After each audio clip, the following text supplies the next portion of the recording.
Okay, a quick disclaimer before I start this video. I did write this 10 days to 2 weeks ago, and somehow United have managed to stumble into a completely chaotic window this early on. So if any of my transfer targets seem quite outdated, that is why. But I thought I'd still release a video, but at the end go through some alternative options, so you can see what my dream option would have been, and then why I choose these particular alternatives instead. Now I must say that none of these transfers have actually been completely ruled out, but it would probably take Qatar to take over in the next few days, and then to almost immediately look to complete these transfers to get them done, so they are still very unlikely. But I thought it'd be good to see what my dream transfer window would have been, and let me know what your dream transfer window would have been at the start of the window in the comments section below. So in a dream world for United this summer, aka if Al Thani and Qatar manage to complete the takeover with a sufficient amount of the transfer window left, and are able to allocate Ten Hag a budget of what I would assume to be anywhere between £200 and £250 million net, how should United go about spending it?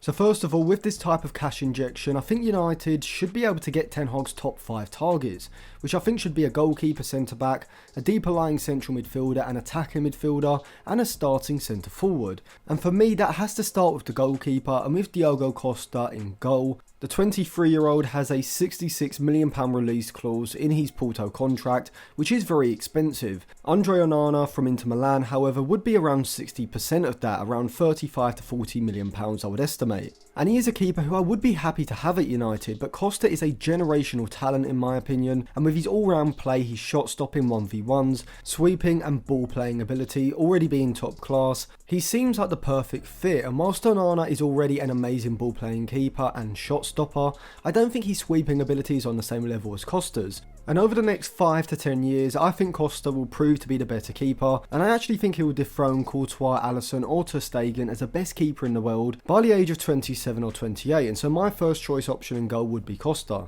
At centre-back, Kim Min-jae would probably be the easiest transfer of the lot. He's got a £42 million release clause in his Napoli contract, and I don't think personal terms would be a problem. And so United shouldn't have any qualms about bringing someone in who I think next season will prove he's a world-class centre-back, as currently, especially on this season just gone, Kim is at the very least in the top 5 best centre-backs in world football, maybe even top 3, with mine being John Stones at number 1, Ruben Diaz at number 2, Antonio Rudiger at number 3, Kim I'd probably put at number 4, and I'd actually say Lisandro Martinez at number 5. And so to me, if you get Kim, you immediately have a centre-back partnership that can rival City's both in and out of possession, with the Napoli man to me being an improvement on Varane both in possession and defensively, as Kim's a much better progressive passer, and I think he's a better defensive centre-back right now in 2023. People do debate this, but I think it's clear to anyone who is being objective that Varane isn't at that world-class level that he was at from 2016 to around 2018-2019.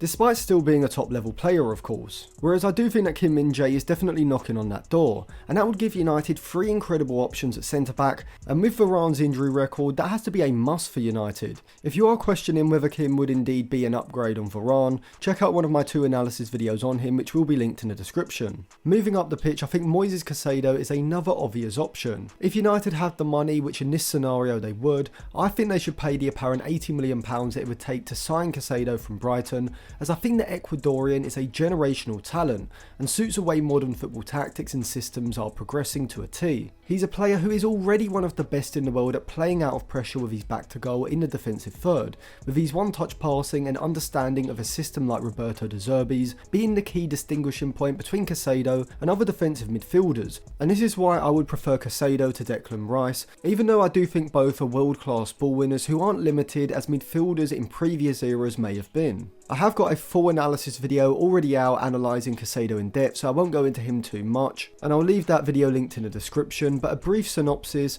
having Caicedo to pair alongside Casemiro in midfield would give United a double pivot as good defensively as you can probably get. Having those two as sitters ahead of a back 3 in possession when United have the ball in the middle and final third would give Ten Hag defensive recovery machines as a security in order to break up opposition attacks, not just stopping United getting done on the counter, but also helping Ten Hag's side to sustain attacks and pressure in the opposition's half. And so Caicedo to me is a must. the centre forward is arguably the most important, and surprise surprise, my first choice option would of course be Harry Kane. Another baffling take to me are the United fans who don't want Harry Kane. Honestly, to me at this point, turn off the PlayStation, log off Twitter for a bit, because not only does Harry Kane perfectly fit what Ten Hag is looking for in a centre forward, but he's also world class, and not just in scoring goals, which he is doing to the same level as the likes of Lewandowski and Benzema were over the last few years, but he's also a world class creator and playmaker in his own right as well. Yes, he is 30 years old nearly, but like Benzema and Lewandowski, I see Kane being world class until he's 34 or 35, and so you're still likely to get 3 or 4 or maybe even 5 incredible seasons from Kane. And given the fact that he's actually very injury resistant these days, and you can see that by the amount of games he's able to play in the last few seasons, which actually didn't look to be the case a few years ago, and then from here you can see that Kane, being 30, doesn't seem like as big an issue as people are making it out to be. Yes, Victor Osimhen and Rasmus Højlund are much younger, but they aren't as good as Kane, and pretty much no striker is except of course Haaland, and so maybe Kane is a bit too expensive, and United are going to have to overpay for a player with 1 year left on his contract. And given the fact that Real Madrid are now interested this summer with Karim Benzema's departure, then it looks like you're going to have to pay at least 90 to 100 million pounds, and that's a deal that I would do, because unlike the likes of Eden Hazard, Coutinho, Griezmann or Dembele, I don't think there are as many red flags when it comes to paying that sort of money for Kane as there were with those 4. And that is largely because Kane wants to break the Premier League goal scoring record if nothing else,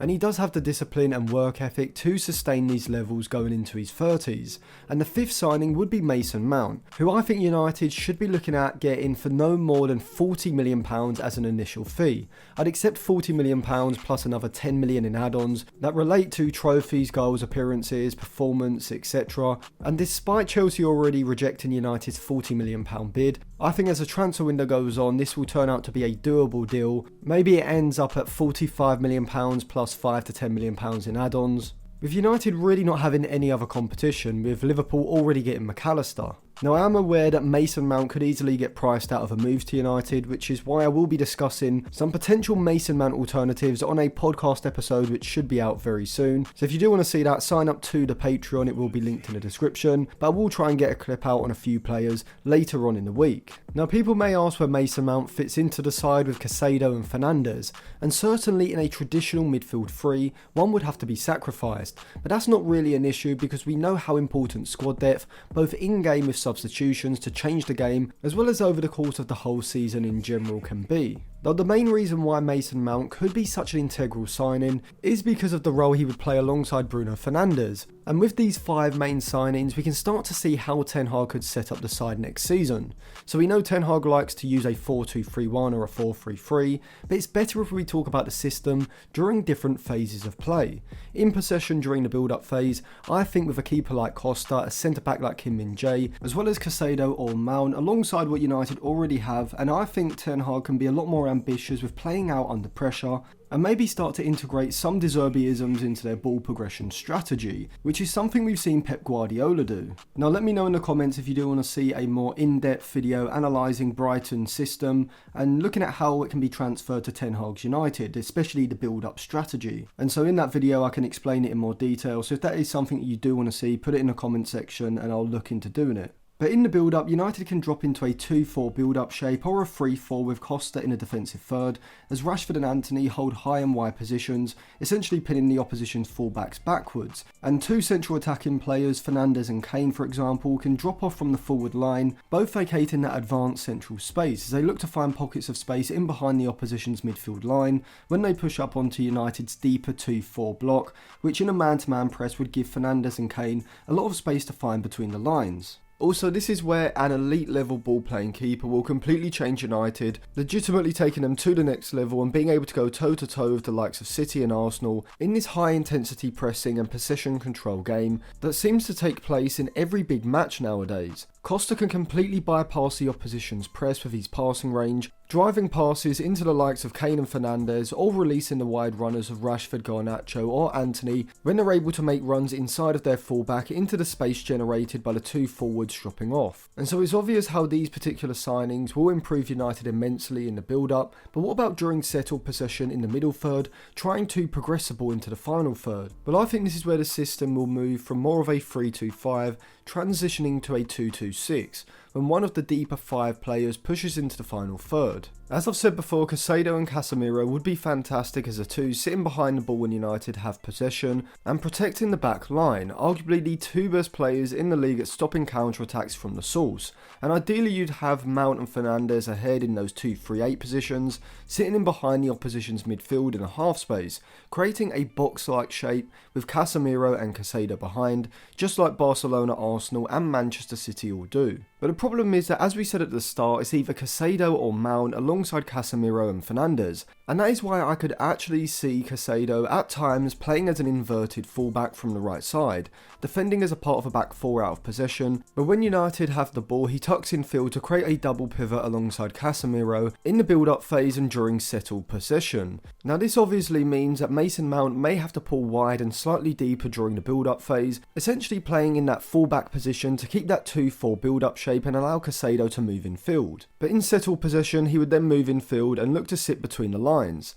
In terms of progressing the ball forward into the final third, having a base of a back 3 of Kim Min-jae and Shaw either side of Lisandro Martinez looks incredible, with both Kim and Shaw having not just the progressive passing ability, but also the progressive carrying ability to be effective in those wide spaces at the base of United's system, whilst Lisandro Martinez can be the quarterback in possession, sitting as the deepest outfield player, and utilising his passing range like an NFL quarterback, switching play with long-ranking passes, or threading incisive passes into players between the lines. Martinez would be a fantastic deeper line playmaker for United. In front of them, Caicedo and Casemiro are the protectors in case of a counter-attack, but are also excellent in possession in their own right, capable of linking play in tight areas, and both are very competent long passers as well, giving them the ability to switch play when needed. And the front 5 will work in tandem to create openings for each other, using their movement to drag the opposition back line out of position. When Harry Kane drops deep, which he'll do routinely throughout the game, the opposition centre-back is going to have to either follow him or allow him space, and when they do get dragged out with Antony and Rashford stretching the back line, there should be spaces for Mount and Fernandes to make those third man runs into from deep,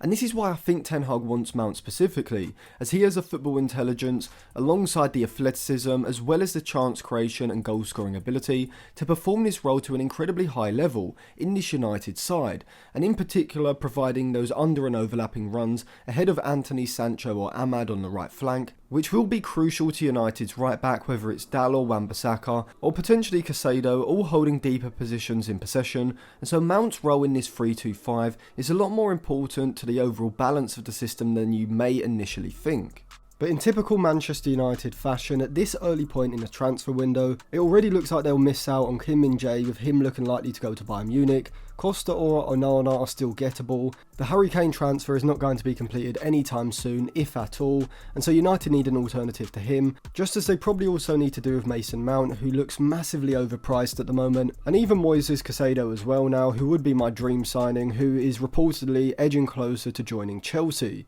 So if Qatar do take over, who would be my dream alternative options to the options I've already mentioned? Well, Jurrien Timber would have been an easy pick as an alternative to Kim Min-jae, likely costing around £40 million as well, but it looks like Arsenal are leading the race to get his signature, and to be honest, for either United or Arsenal, I think Timber would be a fantastic signing, having elite level ball playing ability in all thirds of the pitch, whilst also able to occupy different positions and roles throughout different phases of play, capable of playing as a central centre-back in a back 3, in either of the wide positions in the back 3, or even as an inverted fullback or a libero centre-back, pushing up and creating a double pivot with either Casemiro or Partey in midfield. But there aren't too many other centre-backs like either Kim Min-jae or Jurrien Timber available on the market at the moment, with the South Korean legitimately being one of the best centre-backs in world football, and but for his release clause would likely cost in excess of £70 million, whilst ball-playing centre-backs who are also solid defensively and versatile are incredibly rare to find, particularly at Timber's level. And so my alternative option to these two would be Mohamed Simakan of RB Leipzig, who when everyone is fit isn't a guaranteed starter for Ten Hag, but what he does offer is potential, with him in my opinion being more than capable of being Varane's long-term replacement, with his pace and physicality making him perfectly suited to playing alongside Lisandro Martinez in a high back line. But he can also be used as a right back as well, offering something that neither Dalot or Wan-Bissaka can, which is his powerful forward runs ahead of the ball down the right side, alongside the quality to pick out low crosses when inside of the box. He's a fantastic ball progressor, both via his passing, but also through his ball carrying as well, making making him perfectly suited to playing in that wide position in a back three in Ten Hag's 3-2-5 possession shape. He'd likely cost around £35 to £45 million, but at just 23 years old I think it's more than worth it, and I anticipate he'll be one of the best centre-backs in the world as he reaches his late 20s. My alternative to Costa in goal would be Onana, but to be honest I struggle to really choose between the two, and so I'd be incredibly happy with either. In terms of Caicedo, whilst I do think that like Rice and Bellingham, he is what you would call a unicorn player, capable of fulfilling multiple different roles in midfield and being effective in multiple different phases of play. Whilst you probably aren't going to find another player as good as Caicedo, I think Ibrahim Sangare would be the perfect alternative option, capable of playing as the deepest midfielder if Casemiro isn't playing, but also being able to play alongside Casemiro in a role where he's expected to push higher up the pitch, which would suit his passing range and vision. But really you want Sangare dropping deep in the middle third to utilise his progressive passing, and this would then allow one of the fullbacks to push further forward into the front five. I'm a massive fan of Sangare, he's an excellent ball winner, but he also has the creativity to enable him to be a deeper line playmaker as well. I reckon he'd be available for around £40 million, half of Caicedo's likely fee, but he is a player who I believe can reach the Ecuadorians' level within the next 1 to 2 seasons. He just needs that big move to fully be appreciated. In terms of the alternative to Mason Mount, I think James Maddison is the obvious option. Yes, he isn't exactly the same type of player as Mount, not having the same pressing ability or the same tactical understanding, but I think James Maddison is the type of player who I can see developing this. Now people will say that Maddison can't play in a midfield with Fernandes and Casemiro, but I don't see this at all. I think he'd be a massive improvement on Eriksen from a defensive point of view, and like Odegaard, De Bruyne and Fernandes himself, Maddison strikes me as a type of advanced playmaker who can transition from more of a number 10 to more of a roaming playmaker or a number 8. His defensive output has actually been pretty decent for Leicester, and his attacking output is sensational considering he was at a relegated side last season, with him being one of the best creators in the whole of the league, and combine this with his goal scoring threat as well, and I think with Sangare and Maddison alternating starting positions, alongside Fernandes and Casemiro depending on the game and the opposition, United have 4 excellent central midfield options,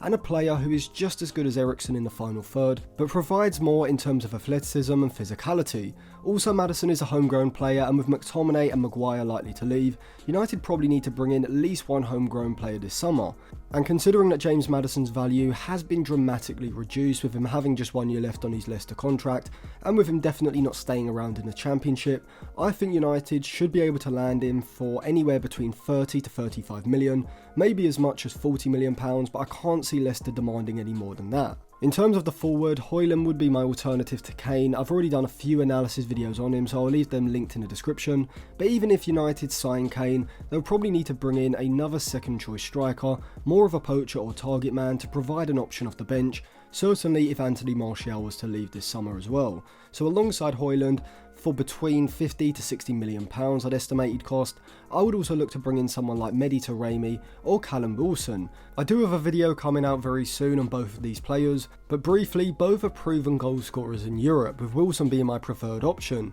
They both have just 1 year left on their contract, and so a deal shouldn't be off the cards. Porto reportedly want around 20 million euros for Taremi, which is a deal I would do if United weren't able to get Wilson for between 20 to 25 million, which may be a bit too optimistic if Newcastle decide they don't want to sell to a rival, but if Wilson wants to move and Newcastle do want to get in some money for him, I think signing the 31-year-old Englishman who scored 18 goals in the league last season would give United 2 fantastic centre-forward options with Rasmus Højlund and Callum Wilson. So let me know who your dream options would be, as well as the alternatives, in the comment section below. Sign up to my Patreon to get the full podcast episodes, and you can check the description as well for some other videos I think you may be interested in.